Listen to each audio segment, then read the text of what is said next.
حضرت کوم وګورو په کوزه پښتونخوا کې یا چې کوم ډیر زیات علما هم دي، مقررین هم دي، ډیر ښه انداز کې خطاب هم کوي.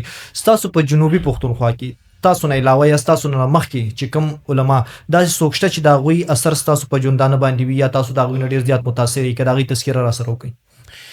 یاره خبره خو داسې ده چې زما خو اکثره زما استادان چې څه دي د هغو څخه خامخا متاثر یو، ځکه نو بیا خو استاد نه بلل کېږي. او بیا زموږ اکابر چې کوم د دیوبند دي تقریبا له ټولو متاثر یم، خاص کر چې کوم مړه دي وفات شوي دي مخکې نه دي او ژوندي کې لا خامخا یو څه خبر راتللی سي یا ما غلطي کړې یا د غلطي کړې د غلطۍ په وجه سړی څه سره پریشان وي. کنې نور د خپلو د دیوبند چې کوم اکابر دي بیا خاص کر داسې یوازې د دیوبند اکابر نه د اهل حدیثو داسې علما سته چې هغه د دیوبند په حواله، د حنفیانو په حواله، د مقلدینو په حواله ډیر ښه فکر لري، هغه مې ډیر خوښ دي. صحیح. دا تقریبا ډیر کم دي، هغه په بریلویانو کې، هغه په اهل حدیثو غیر مقلدینو کې. نو نور دا خبره نه ده چې لازمه به زما استاد نه، دا خبره نه ده. صحیح. څنګه چې حضرت تاسو د خپل واعظ د انفرادیت هغه وجه بیان کړه چې یاره په دې وجه باندې، نو بل عالم له تاسو چونکې د پښتنو نه بس ځان رسولی دی، بل عالم له څه پکار دی چې هغه هم چې کوم دی د عوامو نه بس ځان ورسوي، چې د هغوی په اواز کې یا د هغوی په اواز کې یو کشش وي، زړه راښکونکی وي او ولس چې کوم دی خوښ کړي، نو عالم له څه پکار دی؟ به حیثیت تاسو یو عالم به څه پیغام صدیق جانه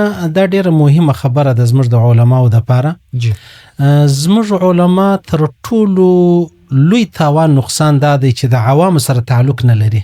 صحیح. بس وجره، خانقه، مدرسه، مسجد نه د عوام سره تعلق نه لري.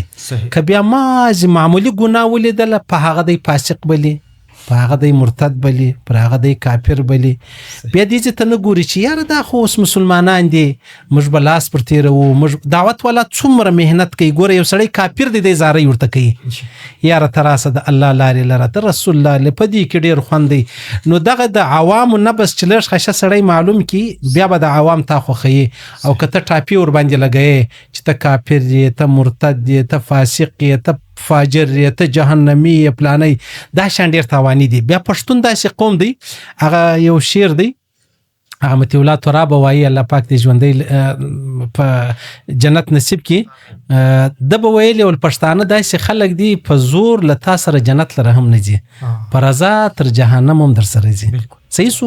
د پښتنو مزاج داسې جوړ شوی دی، که ملا، که دعوت والا، که خانقاه والا، که مجاهد، که عالم، د سره سختي وکړه دی دا لاره پرېږدي. دی تا ته وایي د اسلام استا مبارک، زه د اسلام کوم نه داسې خبره نه ده. موږ د دوی په معاشره کې ګوره دا زموږ چې څه مدارس چلیږي، دا علما خپل پیکچیانې لري، متممان خپل پیکچې لري. دا دغه کسان دي چې دا موتای فاسقان بلو، فاجران بلو، ګناګار بلو، شرابیانو بلو، دا زموږ مدرسې او مسجدان را جوړ کړي دي.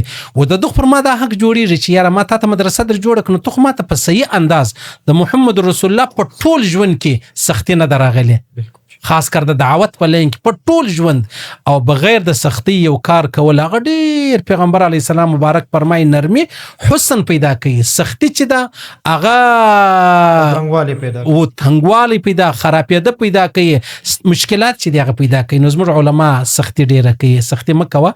زه په مسجد کې یم ځکه زه دا ګناه نه کوم، که زم دغه معاشرې ته ورشا وسوم زه به هم دا ګناه شروع کوم، د دغه معاشرې یو سړی راوله محراب مسجد ته، هغه به هم دا ګناه یو پرېږدي. خو چونکې د ماحول خبره ده، دی په هغه ماحول کې بیا لمانځه لره راسي، دا ډېره لویه خبره ده. واه واه واه، ډېر ښه انداز، ډېر ښه فکر.